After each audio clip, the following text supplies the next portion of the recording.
بعض اوقات انسان کی حسرت رہتی ہے کہ کاش کہ میں نماز شب کے لیے مناجات شبانہ کے لیے بیدار ہو جاؤں، اور انسان بعض وجوہات کی بنا پر بیدار نہیں ہو سکتا، تو خداوند متعال اسے نماز شب کے ثواب سے محروم نہیں فرماتا۔ کل دو باتیں عرض کی آپ کی خدمت میں کہ اگر انسان سستی نہ کرتا ہو، لاپرواہی بھی نہ کرتا ہو نماز شب کے سلسلے میں، اپنی طرف سے پوری کوشش کرتا ہو کہ نماز شب کے لیے بیدار ہو جائے لیکن نہیں ہو سکا، تو خداوند اسے نماز شب کا ثواب عنایت فرماتا ہے۔ اس سلسلے میں ایک چیز بیماری ہے کہ بیماری کی وجہ سے انسان ناتوان ہو جاتا ہے، جسم ضعیف ہو جاتا ہے اور انسان نماز شب کے لیے بیدار نہیں ہو سکتا، تو خداوند اسے نماز شب کی جو پاداش عنایت فرماتا ہے۔ اور دوسری چیز وہ ہے عزم بالجزم، کہ انسان عزم رکھتا ہے، بیمار نہیں ہے لیکن عزم بالجزم ہے، مکمل ارادہ ہے کہ انشاءاللہ نماز شب بجا لاؤں گا، لیکن نیند کا غلبہ ہو جاتا، نہیں اٹھ سکتا وہ، تو وہاں بھی اسے نماز شب کا ثواب خداوند دے دیتا ہے۔ اس سلسلے میں حضرت آقا رسول خدا صلی اللہ علیہ وسلم ان کی حدیث مبارکہ ہے، اسی سلسلے میں فرمایا ما من عبد يحدث نفسه بقیام ساعت من اللیل، ایک شخص اپنے نفس کے ساتھ یہ عہد کرتا ہے کہ رات کے کسی پہر اٹھ کر نماز شب بجا لائے گا، اور یہ اپنے نفس کو تلقین کر کے انسان سو جاتا ہے فینام عنہا، لیکن وہ نیند میں رہ جاتا ہے، نہیں اٹھ سکتا، اپنے آپ کو تلقین کیا، اس نے ارادہ کیا، قصد کیا کہ اٹھوں گا لیکن نہ اٹھ سکا، نیند میں رہا، تو خداوند متعال فرماتے الا کان نومه صدقۃ تصدق اللہ بها علیہ، تو خداوند اس کی نیند کو صدقہ قرار دے دیتا ہے، یہ اس کی طرف سے صدقہ ہے، اور انشاءاللہ اسی صدقے میں یہ ہے کہ نماز شب کا ثواب اسے عنایت فرماتا ہے۔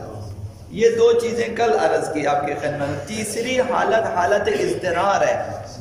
کہ انسان مجبور ہے، لاچار ہے کہ نماز شب چھوڑ دے، نماز شب نہ پڑھے۔ اگر کوئی شخص مثلا کسب معاش کے لیے شب روز اسے کام کرنا پڑتا ہے، دن بھر کام کرنا ہوتا ہے، رات کو نہیں اٹھ سکتا، اہل و عیال کے لیے اخراجات چاہیے اور وہ کام کرنے جاتا ہے، اور بہت زیادہ کام کرنا پڑتا ہے تا ان کی وہ رات کو واپس آ جاتا ہے گھر، اور اسے آرام کرنا ہوتا ہے، نماز شب کے لیے بیدار نہیں ہو سکتا، مجبور ہے کہ اگر وہ کام نہ کرے تو اہل و عیال کے لیے جو کہ واجب النفقہ ہے اس کے، ان کے لیے درآمد کم ہو جاتا ہے۔ اب یہ مجبور ہے کہ رات کو آرام کرے اور دن کو کام کرے، اور وہ نماز شب نہیں پڑھ سکتا، یا یہ کہ اگر وہ نماز شب کے لیے بیدار ہو جائے تو نیند کا غلبہ ہو جاتا ہے، اگلے دن وہ صحیح طرح کام نہیں کر سکتا، یعنی کام میں سستی ہو جاتی، وہ کام جو کہ واجب ہے اس کے لیے، چونکہ نان نفقہ کے لیے کام کرنا ہے، اگر اس میں کام چوری ہو گئی، کام میں اگر سستی ہو گئی، کاہلی ہو گئی، تو وہ جو اس کی تنخواہ اسے ملے گی یا جو مزدوری ملے گی اس میں اشکال پیدا ہو جاتا ہے، تو وہ بھی حرام ہے، تو لہٰذا اس سے رات کو آرام کرنا پڑتا ہے اور دن کو اچھی طرح سے کام کرنا ہوتا ہے۔ تو یہاں بھی ممکن ہے کہ یہ جو نماز شب اس سے چھوٹ جاتی ہے، خداوند اسے اس جو ہے نماز شب کا ثواب اسے بھی عنایت فرماتا ہے۔ یہ جو خداوند متعال انسان کو، مجبور کو یا بیمار کو یا نیند کا غلبہ جس پہ اوپر ہے، نماز شب کا ثواب دے دیتا ہے، یہی چیز ممکن ہے کہ شیطان انسان کے دل میں وسوسہ پیدا کرے کہ تو سو جا، مثلا اگر بیدار نہ ہوا خداوند تجھے نماز شب کا ثواب دے دے گا، اور اس طرح اس کے دل میں وسوسہ پیدا کرے اگر بیدار نہ ہو تو ٹھیک ہے، تو انسان صرف یہ خیال کر کے سو جانا یہ شیطان کی طرف سے ہوتا ہے کہ میں مثلا دل میں بھی یہی خواہش ہو کہ میں بیدار نہ ہو جاؤں اور مجھے ثواب بھی مل جائے، تو یہ نہ عزم بالجزم ہو، نیت میں عزم راسخ ہو کہ میں اٹھوں گا نماز شب پڑھوں گا، پھر بھی اگر نیند میں رہ جاتا ہے تو خداوند اسے ثواب دے دیتا ہے۔ اور نیند سے بیدار ہونے کے لیے جو بعض باتیں ہیں ان پہ اگر ہم عمل کریں، مخصوصاً ہمارے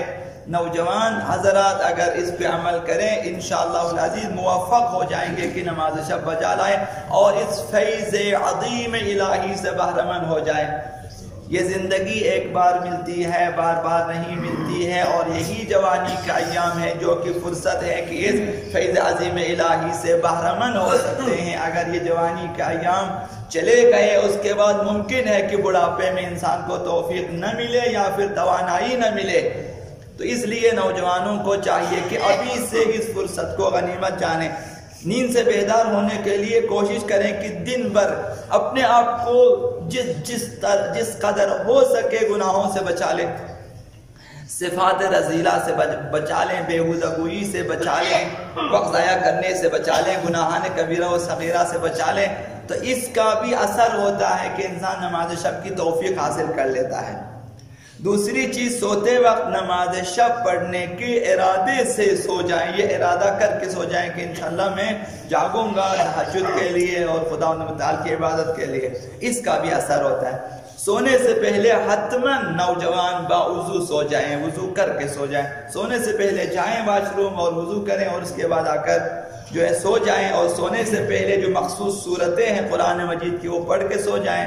زیادہ وقت نہیں لگتا، اس میں 15-20 منٹ کا وقت لگ سکتا ہے کہ آپ سورہ واقعہ پڑھنے، مثلا سورہ ملک پڑھنا ہے، سورہ دہر آپ نے پڑھنا ہے، آیت الکرسی پڑھنی، 4 قل آپ نے پڑھنا ہے، مثلا 3 دفعہ سورہ قل اللہ پڑھنے، 3 دفعہ صلوات پڑھنے، اللہم اغفر للمؤمنین والمؤمنات، اور یہ چیزیں مثلا، اور بعض دعائیں ہیں جو نیند سے جاگنے کے لیے، اگر یہ 10-15 منٹ کے اعمال کر کے سو جائیں، تسبیح فاطمہ زہرا سلام اللہ علیہا اگر پڑھ کے سو جائیں، ان کا بھی اثر ہوتا ہے کہ انسان نماز شب کے لیے بیدار ہو جائیں، چونکہ شیاطین دور ہوں گے اور رحمت کے فرشتے نزدیک ہوں گے، اور یہ فرشتے آپ کو انشاءاللہ العزیز نماز شب کے لیے بیدار کریں گے۔ اور جب بھی نیند سے بیدار ہو جائے، ممکن ہے کہ بعض لوگ جو ہیں